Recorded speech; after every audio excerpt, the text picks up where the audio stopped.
بسم الله الحمد لله وحده والصلاة والسلام على من لا نبي بعده أما بعد فأعوذ بالله السميع العليم من الشيطان الرجيم من نفخه ونفثه وهمزه وقلنا يا آدم اسكن أنت وزوجك الجنة وكلا منها رغدا حيث شئتما ولا تقربا هذه الشجرة فتكونا من الظالمين صدق الله العلي العظيم. سورہ بقرہ کی آیت مبارکہ میں آیت نمبر 35 میں اللہ تعالیٰ فرماتے ہیں کہ اور ہم نے کہہ دیا کہ اے آدم تم اور تمہاری بیوی جنت میں رہو اور جہاں کہیں سے چاہو بافراغت کھاؤ اور پیو، لیکن اس ایک درخت کے قریب بھی نہ جانا. یہ جو ایک درخت ہے نا، ایک اللہ تعالیٰ نے درخت بتا دیا کہ اس کے قریب بھی نہ جانا ورنہ ظالموں میں سے ہو جاؤ گے. تو اب پچھلا آپ نے جو ہمارا بیان یہ سنا وہ تھوڑا لمبا تھا، اس میں بڑا اہم انتہائی اہم موضوعات ڈسکس ہوئے. فرشتوں کا سجدہ کرنا، سجدے کے پیچھے مقصد، شیطان ابلیس کا شیطان بن جانا، اس کو کیوں حکم دیا گیا، اس کا وہاں موجود ہونے کا کیا مقصد تھا، اور اس حکم سے، اس سجدے سے کیا پتہ چلا، بنی نوع انسان کا مقام پتہ چلا کہ وہ کس قسم کی اللہ تعالیٰ نے اس کو عزت بخشی ہے. تو اب اس عزت بخشنے کے بعد اتنا بڑا مرتبہ جب دے دیا تو امتحان آدم بھی تو ہونا ہے نا. ایک اور امتحان ہے، وہ اب امتحان کیا ہونا ہے کہ یہ تمہارا ایک نا دشمن تیار ہو چکا ہے.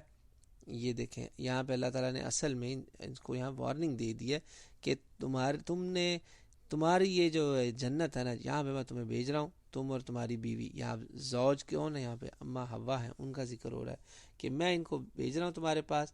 یہاں پہ تم جب تک چاہو رہو، لیکن ایک کام تم نے کرنا ہے، تمام نعمتیں تمہاری ہیں مگر یہ ایک جو درخت ہے نا، اس کے پاس نہیں جانا تم نے.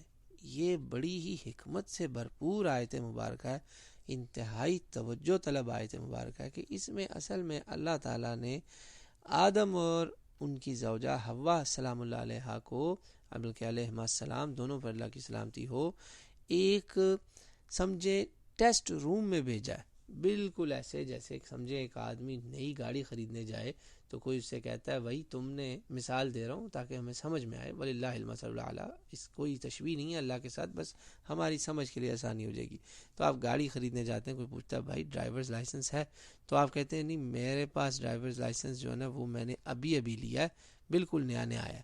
تو وہ شو روم والے کہتے ہیں بھائی ایسا کریں، یہ ہمارا جو لاٹ ہے نا، یہاں پر آپ ذرا ٹیسٹ ڈرائیو کر کے نا ہمیں گاڑی دکھا دیں، ہمیں تسلی ہو جائے، کیونکہ آپ بالکل نیا لائسنس ملا تو ہم آپ کو پھر گاڑی کی چابیاں جو ہے نا پکی دے دیں گے، یعنی کہ آپ پورے مالک بن جائیں گے. مالک آپ ابھی بھی ہیں، آپ خرید رہے ہیں، بالکل آپ کی ہے گاڑی، مگر آپ نا برائے مہربانی تھوڑی سی ذرا ہمارے ساتھ نیکی کریں کہ آپ ذرا نا ہمیں ٹیسٹ ڈرائیو کر کے دکھا دیں. تو بس آپ نے یہ دھیان رکھنا ہے کہ آپ اس میں کوئی ایکسیڈنٹ وغیرہ نہ ہو، آپ ایکسیڈنٹ نہ ہوا تو آپ کامیاب ہو جائیں گے. یہ ہے سارا اس آیت مبارکہ کے پیچھے قضیہ، کہ یہ جو آیت مبارکہ ہے نا، اس میں غور کرنے کی بات ہے. لوگ اس کے اندر بھی نا، کیا میں آپ کو بتاؤں، مسئلوں میں گھس گئے کہ وہ کون سا درخت تھا، وہ سیب کا درخت تھا، گندم کا پودا تھا، یا کیا تھا، اماں حوا نے کھانا کھلا دیا یا کس نے کھلا دیا. عیسائی بھی بحثوں میں پڑ گئے، انہوں نے کہا جو ہے نا آدم وہ حوا کے پیار میں دیوانہ ہو گیا اور وہ پھر وہ اس درخت کی طرف چلا گیا. یہ ساری باتیں لا یعنی ہیں، اس گفتگو کا کوئی فائدہ نہیں ہونا ہمیں. اصل یہاں غور طلب بات یہ کہ یہ آدم اور حوا کے ساتھ ہونے کیا جا رہا ہے. اللہ تعالیٰ نے تو ان کو بھیجا تھا، وعدہ کیا تھا میں نے زمین پہ بھیجنا، زمین پہ بھیجنے والا ہوں میں خلیفہ، مگر بھیج دیا ان کو جنت میں. تو یہ سوچیں نا کہ یہاں پہ کیا بات ہو رہی ہے. اصل میں اس آیت مبارکہ میں اشارہ یہ ہو رہا ہے کہ دیکھو تم جو زمین میں جاؤ گے نا، وہاں تمہیں اللہ تعالیٰ کی ہر نعمت میسر ہوگی. ٹھیک ہے، یاد رکھنا آنا تم نے اصل میں ادھر ہی ہے اس جنت میں، مگر اس جنت سے تمہیں دور کرے گا ایک شجر ممنوع، یعنی جن کاموں سے تمہیں اور تمہاری اولاد کو روکا جائے گا نا، رب کہے گا کہ یہ کام تم نے نہیں کرنے. تمہارے امتحان اسی میں ہوگا، جو ان چیزوں سے بچ گیا وہ جنت پا جائے گا، وہ یہاں ہمیشہ رہے گا. یہ اصل میں بات ہو رہی تھی. ورنہ تو دیکھیں نا یہ تو مذاق ہی ہو گیا نا کہ میں کہوں یار میں نے فیکٹری کھولنی ہے ادھر، کیا اس کا نام ہے، دلی میں یا پنجاب میں یا لاہور میں یا مشیگن میں، اور میں پتہ چلے کہ میری فیکٹری اور اس کے جو مزدور ہیں وہ سارے پہنچے ہوئے ہیں رشیا میں، تو لوگ تو ہنسے گی نا کہ یہ کیا بات ہو رہی. اس کے پیچھے آپ حکمت سمجھیں. اگر آپ کو حکمت سمجھ میں آ گئی تو سارا کا سارا قضیہ حل ہو جائے گا، گریں کھل جائیں گی، سینہ کھلے گا، آپ کہیں گے واہ یار سبحان اللہ، اللہ تعالیٰ نے تو کمال ہی کر دیا. یعنی کہ ہمارے باپ کو، جد امجد کو، ہماری ماں کو، ہمارے ماں باپ کو، چونکہ وہ بالکل دنیا کا بھی آغاز ہی تھا. دیکھیں نا، میں آپ دنیا میں آتے ہیں، ہمیں تو اللہ تعالیٰ کے علاوہ ہزاروں بتانے والے ہوتے ہیں. ڈاکٹر سے لے کے جب دنیا میں آپ آنکھیں کھولتے ہیں، ہر طرح سے آپ کی حفاظت ہوتی ہے، آپ کو بتایا جاتا ہے. مگر آدم اور حوا کی تخلیق تو ہے ہی، اور آدم تو وہ بنا ہی 60 فٹ کا، وہ کہتے ہیں نا 60 ذراع، رسول اللہ صلی اللہ علیہ وسلم نے بتایا کہ 60 ہاتھ کہہ لیں یا 60 فٹ لمبا انسان آپ کے سامنے، یا 60 گز لمبا کہہ لیں، ذراع جو ہوتا ہے اس کو اب گز بھی کہتے ہیں. 60 yards long person, brand new بندہ تیار کھڑا ہے. یہ اس کو کیا پتا کہ میرے لیے غلط اور صحیح کیا ہے؟ اس کو تو کچھ بھی نہیں پتا.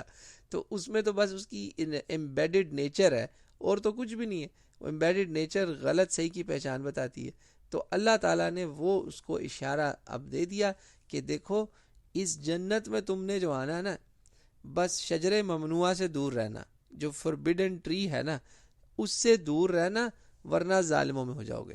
پکی جنت تمہاری ہے، یعنی تم اور تمہاری زوجہ. یعنی ہمارے لیے بھی اس میں پیغام ہے کہ ہر چیز اللہ نے اچھی تمہیں دے دینی ہے، مگر بعض دفعہ کچھ اچھی چیزیں جو نہیں بھی ہوں گی نا، جو یعنی اچھی بھی ہوں گی، میں وہ بھی روک سکتا ہوں تمہیں. اور ان سے جو رک گیا وہ کامیاب ہے، جو ان سے نہ رکا وہ ظالم ہے، وہ گمراہ ہو گیا. آپ یہی دیکھ لیں، رمضان جیسے گزرا، اللہ تعالیٰ مجھے آپ کو بار بار ماہ رمضان نصیب فرمائے. کیا تھا؟ کھانا حلال ہے مگر شجر ممنوع ہے، یہ فوربیڈن ٹری ہے. روزے کی حالت میں آپ نے اس کو نہیں ٹچ کرنا. آپ کی اپنی بیوی شجر ممنوع بن جاتی ہے، کیا آپ اس کے ساتھ تعلق قائم کریں گے تو آپ ظالموں میں سے ہو جائیں گے روزے کی حالت میں. یہ ہے نا ساری وہ بات. یہ ساری جو ہے ایک ٹیسٹ ڈرائیو ہے، پریپریشن ہے کہ جو کچھ بھی اچھی چیزیں تمہیں ملیں گی، مگر کبھی کبھی بری چیزیں بھی اور اچھی چیزیں بھی، ان سے تمہیں روکا جائے گا امتحان کے لیے. جو اس میں کامیاب ہوا وہ بچ گیا، جو ناکام ہوا وہ ظالموں میں سے ہو جائے گا. یہ تھا اس آیت مبارکہ کا لب لباب، حکمت اس کے پیچھے کہ آدم اور حوا علیہ السلام کو جنت میں بھیجا گیا. در حقیقت یہ وہ جنت نہیں ہے جو ابھی کھلنی ہے، جس میں ابھی داخلے ہونے ہیں. بیسیکلی یہ ایک ایسی جنت ہے جہاں پہ تمام نعمتیں، ہر چیز جو دنیا میں بھی ہمیں ملتی ہیں وہ رکھ دی گئیں، اور ٹرائل کے طور پہ ایک ایسی جگہ رکھ دی گئی جہاں پر آپ کا داخلہ ممنوع ہے. You can not even go close to it. یہ ذہن میں رکھیے گا کہ سمجھیں ایک پلاٹ ہے، اس پلاٹ کے آپ نے اندر تو جانا ہی نہیں، سوچنا نا کہ آپ نے اندر جانا ہی نہیں ہے، مگر قریب بھی نہیں پھٹکنا. تو اگر یہ وہی جنت ہوتی جس کے بارے میں اللہ کے نبی نے کہا کہ کسی آنکھ نے نہیں دیکھا اور کسی بشر کو ابھی تک اندازہ ہی نہیں ہے وہ کیا ہے، تو پھر شیطان وہاں کہاں سے آ جاتا ہے؟ آگے آپ کو پتہ چلے گا نا اگلی آیات میں کہ وہاں تو مسٹر ابلیس جو ہے شیطان صاحب، وہ بھی پکنک منا رہے تھے، وہ کہاں سے آ گئے؟ یہ تو چکر کچھ اور ہوا بھائی. پہلے تو اللہ تعالیٰ نے اس کو رجیم کہہ دیا، لعنت ہو گئی، اپنی بارگاہ سے نکال دیا، پھر وہ جنت میں کہاں سے پہنچ گیا؟ تو ان سارے سوالات کا حل تبھی نکلتا ہے جب ہمیں یہ سمجھ میں آتی کہ نہیں، یہ ایک ٹیسٹ روم تھا، اور اس ٹیسٹ روم میں اس فراڈیے کو اگر روک لیا جاتا تو ہمیں پتہ کیسے چلتا کہ ہمارا دشمن یہ کون ہے؟ ورنہ تو وہ سجدے تک کی بات رہ جاتی اور ترس ہی کھاتے رہتے کہ نہیں یار وہ بیچارہ وہ ایسے ہی ترس کھا گیا تھا، وہ مطلب وہ حسد میں آ گیا تھا ٹیمپری طور پہ، بعد میں ہو سکتا ہے اچھا ہی ہو. تو یہ اب اللہ تعالیٰ نے ہمیں نمونہ دکھانا تھا کہ یہ تمہارے سامنے چیزیں الاؤڈ ہیں، یہ الاؤڈ رہیں گی، اور کچھ چیزیں منع رہیں گی. جو منع رہیں گی چیزیں، ان سے اگر تم منع ہو گئے تو بچ گئے، اگر تم ان سے منع نہ ہوئے، ان سے باز نہ آئے تو ظالموں میں سے ہو جاؤ گے. اور اس راستے میں تمہیں ظالموں میں لے جانے میں اس نے فراڈیے نے تمہارے پیچھے آنا ہی آنا ہے. تو یہ تھا اس میں سارا وارننگ میسج. تو اور اس میں گڈ نیوز بھی تھی. اللہ تعالیٰ مجھے آپ کو کامیاب کرے ہمیں ظالموں میں ظلم اپنے اوپر کرنے اور ہونے سے محفوظ رکھے ہر طرح سے. واللہ عالم.